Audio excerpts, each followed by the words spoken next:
കഴിഞ്ഞ രാത്രിയിൽ ഇറാൻ ഇസ്രയേലിനെതിരെ കനത്ത വ്യോമാക്രമണം നടത്തിയായിരുന്നു. അത് മാത്രമല്ല, ഇവിടെ ശ്രദ്ധിക്കേണ്ട ഒരു കാര്യം, ജെഫ്രി എപ്സ്റ്റീന്റെ പേരും എപ്സ്റ്റീൻ ഐലൻഡിന്റെ പേരും അതുപോലെ അഴിമതിക്കാർക്കെതിരെയുള്ള ഒരു ആക്രമണമാണെന്ന് ഈ മിസൈലിൽ എഴുതി വെച്ചിട്ടുണ്ടായിരുന്നു. ഇത് ഇറാന്റെ സ്റ്റേറ്റ് മീഡിയയായ മെഹർ ന്യൂസ് പുറത്തുവിടുകയും ചെയ്തിട്ടുണ്ട്. അങ്ങനെ ഇസ്രയേലിനെ വലിയ തോതിൽ പ്രകോപിപ്പിച്ചിരിക്കുകയാണ്. അതുകൊണ്ട് ഇസ്രയേലിന്റെ സൈനിക കമാൻഡ് ഉടൻ തന്നെ അടിയന്തര യോഗം കൂടി ഇതിനെ നേരിടാനായിട്ട് തിരിച്ചടിക്കുമെന്ന് പറഞ്ഞിട്ടുണ്ട്. എന്നാൽ ഈ സമയത്ത് ഡൊണാൾഡ് ട്രംപ് നെതന്യാഹുവിനെ ഫോണിൽ വിളിച്ച് അതുപോലെ ഇറാനും ഈ മെസ്സേജ് കൊടുത്തിട്ടുണ്ട്, ഇത് ഡീഎസ്കലേറ്റ് ചെയ്യണമെന്ന് പറഞ്ഞു.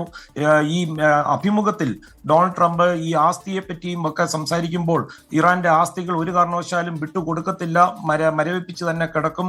അതുമാത്രമല്ല, ഗൾഫ് രാജ്യങ്ങളുടെ പുനർനിർമ്മാണത്തിന് വേണ്ടി ഈ ആസ്തികൾ ഉപയോഗിക്കാൻ വേണ്ടി സ്കോട്ട് ബസന്ത് ഇന്നലെ അതിന്റെ കണക്കെടുപ്പിനുള്ള ഓർഡറൊക്കെ നൽകിയിരുന്നു. അതുകൊണ്ടൊക്കെ ആയിരിക്കാം ഒരുപക്ഷെ ഡൊണാൾഡ് ട്രംപ് പ്രകോപിതനായി.